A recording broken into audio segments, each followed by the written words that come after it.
Hello guys, welcome back to my channel.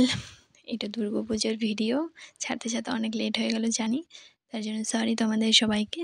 তো এটা আমি আমার বান্ধবীরা মিলে বেরিয়েছিলাম ষষ্ঠীর দিন। অনেক অনেক মজা করেছি, অনেক প্যান্ডেল ঘুরেছি।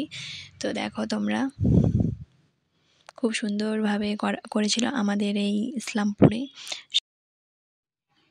রাস্তায় অনেক মজা করেছি, হাসাহাসি আড্ডা, বা জানোই বান্ধবীরা থাকলে একসাথে কী হয়।